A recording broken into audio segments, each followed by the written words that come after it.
I've been a believer for quite a few years, and it was 3 years ago, almost to the date, that I had one of my highest moments with the Lord and one of my very lowest with Him. I have a wonderful family, loving parents, brothers. I grew up, in a very, very nice home. But I struggled with abandonment issues, relationship issues. I was given up for adoption by my biological mother. And I never, as a kid, you wonder, why wasn't I good enough to keep? Why did she give me away? Was I not good enough? As a young kid, you wonder those things. And even though, again, I was raised in a very loving home, that question was always in the back of my mind. And with the help of my mom, I searched and searched and searched and searched to no avail. I would come across, locked doors, empty pathways, just never getting any type of answers, and just thinking, well, I'm never going to. I can remember saying at 18, this is never going to happen. And so I just went about my life, and you try to put it in the back of your mind that it doesn't matter, but people ask you what your nationality is, where are you from. Those are simple answers I couldn't even answer. And then when I started having my children, doctors would say, well, so what's your medical history? I couldn't even answer that. And I don't know if anybody can truly understand the emptiness that leaves in an individual. And so I started searching again through my 30s, my late 20s, my 30s, my early 40s. Finally, at my 45th birthday, I said, I'm not doing this anymore. Obviously, I'm not meant to find these answers. So then, 3 years ago, I was sitting there still feeling sorry for myself that I didn't know who I was. And I said, well, I'm going to get my answers. I said, I'm going to try one more time. So I made a couple of phone calls, and to much of my surprise, doors started swinging open. Answers started coming in, and I couldn't believe it. It was almost like too easy to be real. And so I made a few calls. I got hooked up with a company called Search Angels that do this for free. Within 3 days, I had a phone call, and it was my quote-unquote search angel, and she said, is Peter home? And I said, no, why? And she says, well, I have some news, but I don't want you to be alone. And I said, I'm fine, what's up? And she said, well, Sherry, we've located your biological mother, but we're sorry to tell you that she's passed away. And that was an odd feeling. In one breath to find her, and then in the same breath to find out she's gone. So she says, but we have some information. We know where you were born. We know where your family was. So once again, on my choice, I decided, let's get in the car and let's go find these people. It was a small town up by the Canadian border, and from what I understood, everybody knew everybody. So I went there and I asked questions, and oh yes, they remembered my mother.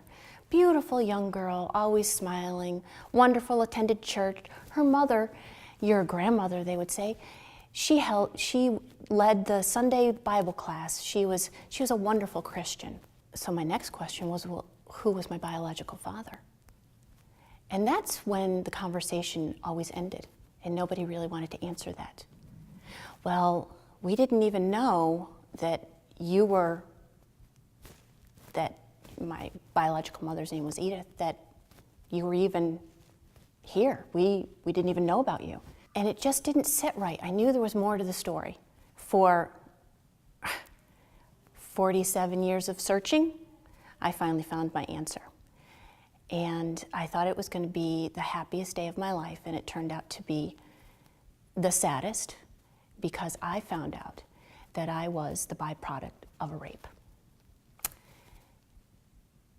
And in that moment, I fell apart, because I'm thinking, I have the blood of a rapist running through my veins. And my biological mother is dead. Why did I take this journey? Why did I do this? Well, there's an awful lot of eyes there, and that's why I did it. It was what I wanted, not what God wanted. Because in the blueprint, chapter 3, about your identity, and about how we always think that our ways make sense, but God's ways are certain. And in December 3 years ago, I had a breakdown.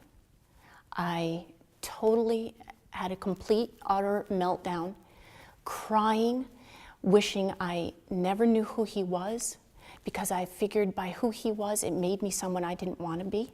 One of my girlfriends came to me and she said, "I've known you for 30 years.